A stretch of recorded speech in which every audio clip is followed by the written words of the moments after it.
center. So this is the center of all our plant science research. So inside we have glass windowed labs where our scientists and students and even volunteers are performing their lab work. It's a very cool building. If you ever have a chance to walk through it, you'll immediately see those glass windowed labs as soon as you walk in. All right, so right now we are entering the Chris Jaronkowski campus. Now this area was named after a beloved garden executive who worked here for many, many years. Now as we enter this campus area, a lot is going on. Actually, for starters, on both sides of the road is our Shida evaluation garden. Now here we also have a specialty evaluation area for shrubs and vines and perennials and even roses, which allows us to further enhance our evaluation program here at the garden. Now the trees that line both sides of the road are bald cypress. The vines that you might see on both sides of the road are European beech. Also, we have paths on both sides that you can walk along and maybe visit some of these gardens, or actually what our scientists call them, rooms. Now, if you look off to the left, this is our plant production area, actually the far left. Now, as we drive up, you'll notice the top of huts. These are called Quonset huts, and we have 10 of them. And inside, we have plants in various stages of plant production. So everything that you see in the garden on display, well, it comes through here first. So this is the staging area for everything that gets displayed in the garden. Also in this plant production area, about 250,000 plants come through on an annual basis. Yeah, that's a lot of plants. Now also you'll notice as we drive up, tunnels, like the one here on the left as we drive up. There's one also on the right.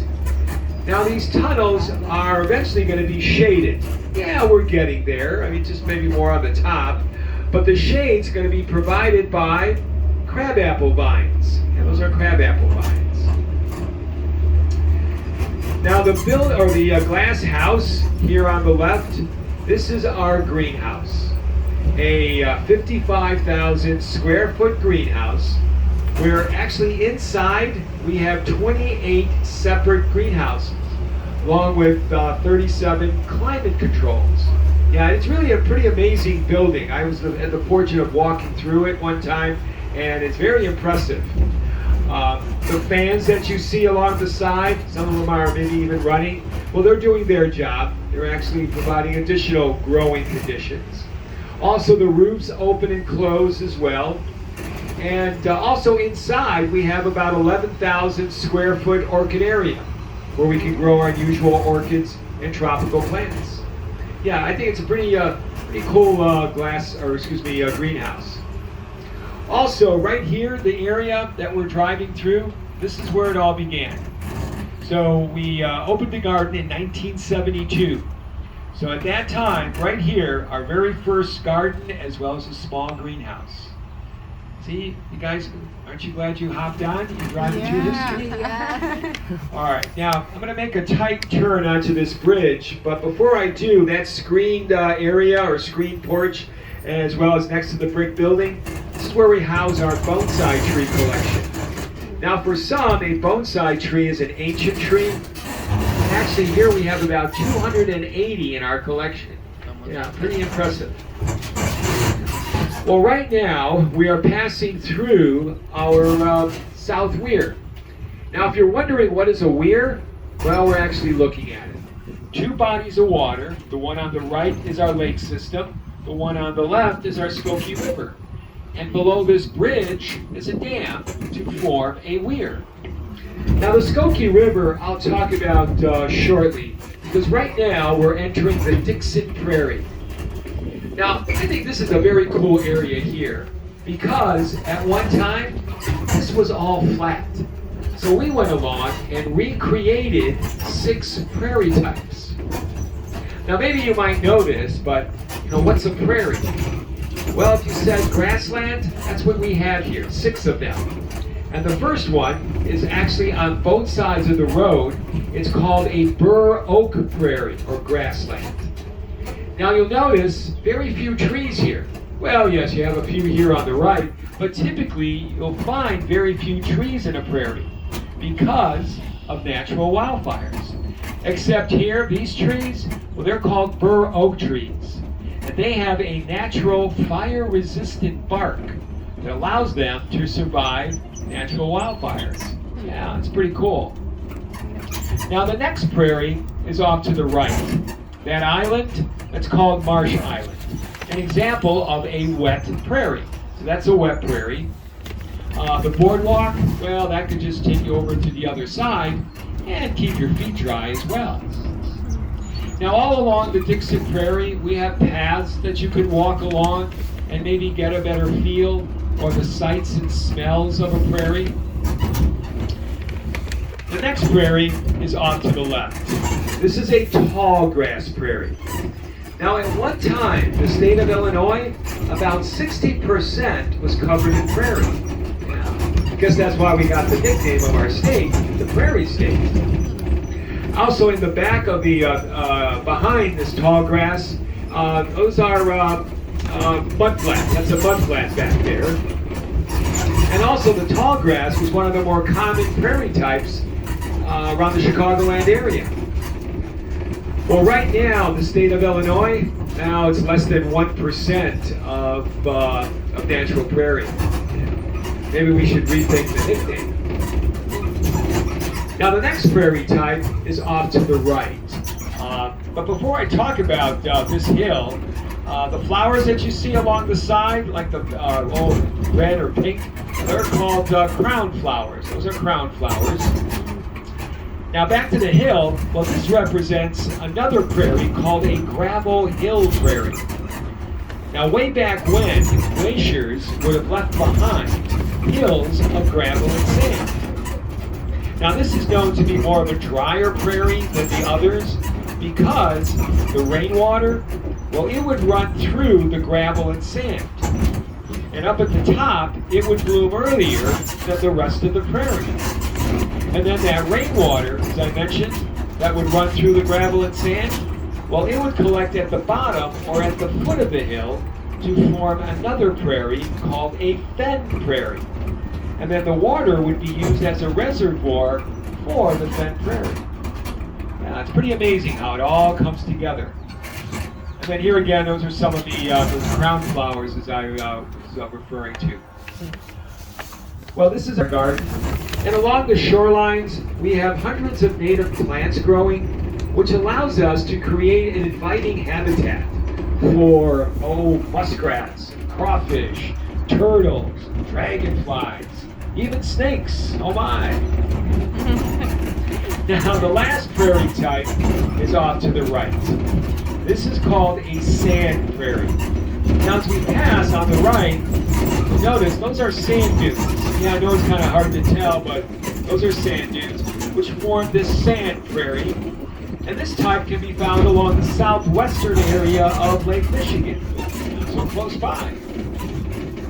Also, here again are those bur oak trees, as I mentioned earlier. So the bur oak trees with that fire-resistant bark. And also, as we drive up, if you look at the back, we have a bridge.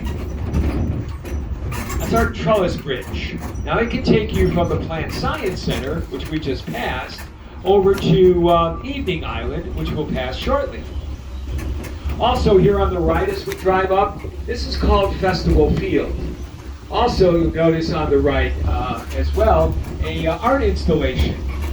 Now this is called the Rookery. It was created by Patrick Doherty, and we kept it. This was actually from last year for our 50th year celebration. We had a number of art installations. Well, this was always a visitor's favorite. It was my favorite as well. I still think it looks a pretty awesome looking art installation. It's made out of willow branches. Yeah. Just happy it survived the Chicago winter. Yeah. Now, if you look off to the left, you see a birdhouse. You all see the birdhouse? Yes. Yes, this is home to our purple martins. Actually, you see a couple on the balcony. Now, purple martins migrate here from South America, and they are communal nesters. So believe it or not, that birdhouse, we actually went along and built them a multi-condominium birdhouse. Yeah, absolutely. And they just love to spend time on the balcony. They love the view, especially the one here on the right, and this bell tower. Well, the bell tower is the landmark of the garden. It's called a carillon. Why a carillon? Because it's played by a very large keyboard. We have 48 bronze bells. They were casted in Holland, arrived here 1986. The lightest, about 24 pounds. Now the heaviest, that's about 5,000. Now the bell tower sits on Evening Island, and it's here where we went along and created what is referred to as the new North American style garden. What does that mean? Well, it's a garden where we have wide plantings of the same plant type to make it more of a range of color or a tapestry of colors. Also here on the right as we pass, this area is called the Great Basin. Actually, it's kind of my favorite of the garden. The bridge closest to us is the Serpentine Bridge. Also, you'll notice willow trees as bookends. The bridge in the back is our arch bridge, and again with willow trees in the area. And it's called the Great Basin. And surrounding it, we have hundreds of crabapple trees. And in the springtime, it's just absolutely beautiful.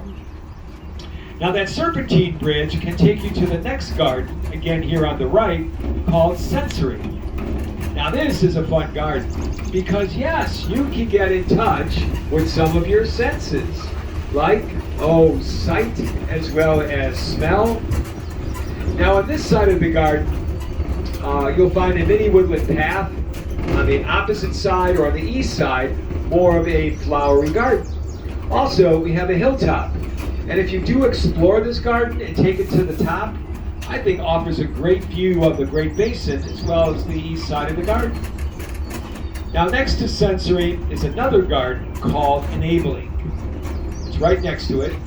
Now no matter what your age or gardening ability might be, gardening can be a challenge. Except here in the Enabling Garden, it actually shows you how a well-planned space can make gardening for everyone. Now also along this grassy ridge here on the right, you might notice some purple trees. They're called purple beech. Those are purple beech, or some folks might refer to them as copper beech. Now some of them are drooping, like towards the bottom of the ridge. We just refer to them as our drooping purple beech. Also, you see a bridge in the back on the right where some folks are crossing. That bridge can take you to Spider Island. Now, Spider Island is the smallest of our 9 islands. And actually, we'll get a better look of Spider Island as we come around. But the design of the island makes it look bigger than it is. Because that bridge is actually bigger than the island. Also, the height of it makes it look bigger as well. Now, the name Spider Island, you're probably wondering, if we go ahead and explore this island, are we going to find many spiders? Well, actually not. Someone was considered a very gentle person. Wouldn't hurt a thing. Not even a spider. So, the island was donated, and in memory of someone who wouldn't even hurt a spider, we went along and named it Spider Island. And here you can see on the right as we pass a better look of the island. The trees on the island are, at least the tall ones, are white birch. Also, there's a path around the island as well. Now we're going to be making a left turn onto our west road. I just want to mention over here on the right side, even though we're not going to go past it, but if you do explore this part of the garden, you'll know what's out here. On the right side, we also have our Regenstein Center. And inside, we have 2 courtyards. And in each courtyard, about 16 bonsai trees. If you recall, I mentioned those bonsai trees over in the plant production area, where we had the bonsai trees, and now they're on display in the two courtyards of the Regenstein Center. And then right next to the Regenstein Center is our model railroad garden. Now that's a very cool garden. If you enjoy model railroads or just to watch trains travel around various landmarks of the United States, well, that's what you'll find at the model railroad garden. Also, it's free with your daily admission as well, just like the tram is. Now, if you look off to the right, the trees here, at least the large ones, are Ohio buckeye trees. Oh, except for that one small middle one, or in the middle is a red buckeye. But the rest, majority, are the Ohio buckeye trees. Now, the buckeye tree has an unusual nut, and that's how it gets its name. If you open the nut and look inside, it actually looks like the eye of a male deer. Now, what do we call a male deer? A buck. Yes, I know, wait for it. Yes, so we have the buckeye tree. Right now, you don't see a nut yet, but in a few more weeks, a nut will appear and looks like the eye of a male deer. Now, also, we have a ridge on the right. If you look down, you'll see a boardwalk. The boardwalk can take you to our aquatic garden. Now, up above is another garden called our bulb garden, where we have thousands of bulbs in bloom. Next to the bulb garden is a bridge. Now, you might notice it through a little clearing of trees as we pass. The bridge can take you to the next garden on the right called the fruit and vegetable garden.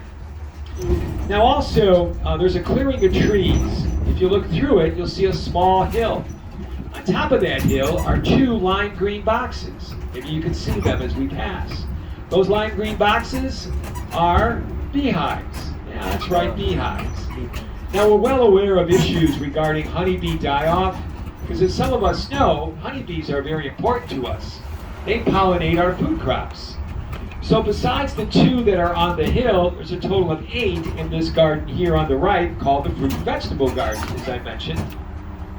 Now, it opened in 1985. At the time, it was first of its kind. Inside, you'll find the best fruit, vegetables, as well as herb varieties grown. It is a totally organic garden.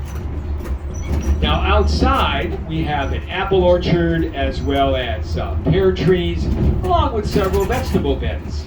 And if you're ever interested in learning more about fresh fruit and vegetables, I always tell folks, visit the fruit and vegetable garden, another amazing garden. Now, the body of water here on the right as we pass, this is part of our North Lake system. Actually, it is called the North Lake. It's our largest lake and one of our 4 natural areas here at the garden.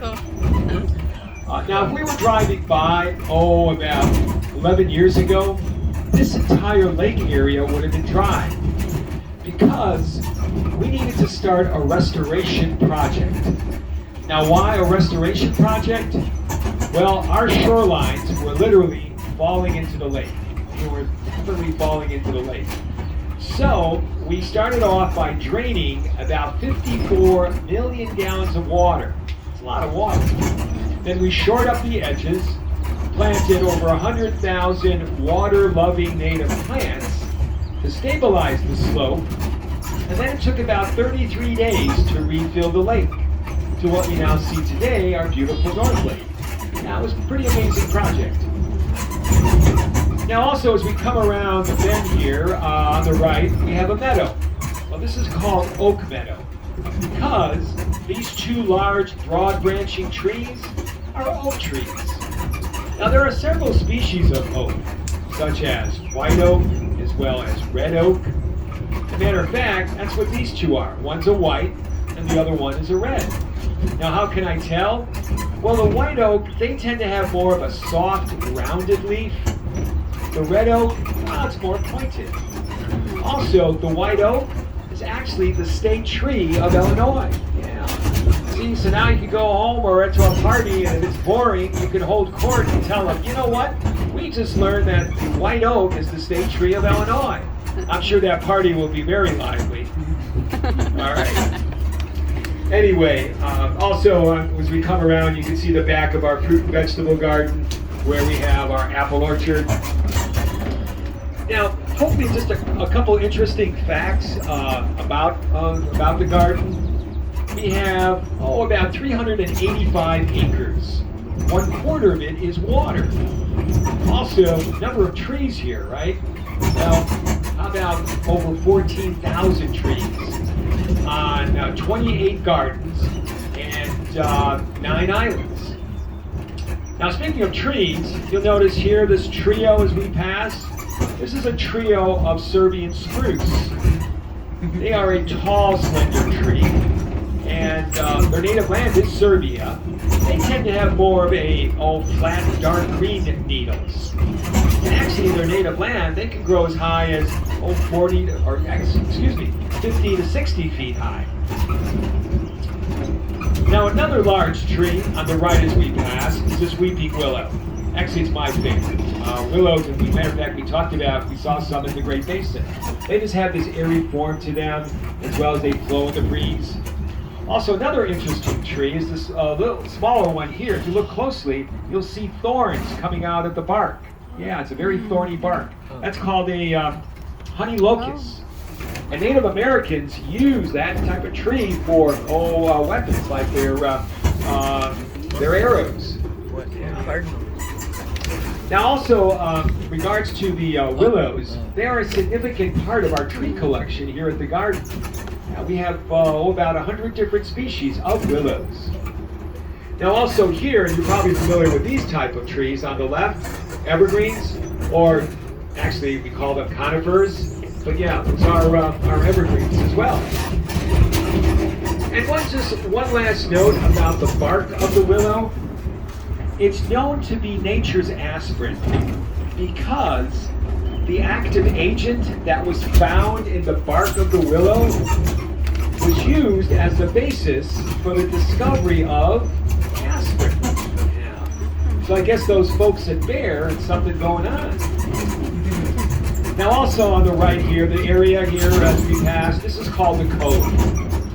Now, children's classes are held here at the Cove, but when classes are not in session, we have an amphitheater as well as a boardwalk that you can walk along and maybe watch for some of the wildlife, or just have a seat in the amphitheater.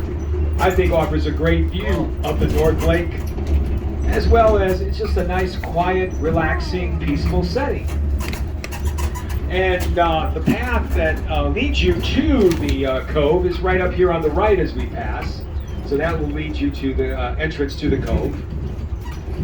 Now, if you look off to the left, the screened area, screened porch, this is where we have our butterflies and bloom attraction, which is always a visitor's favorite.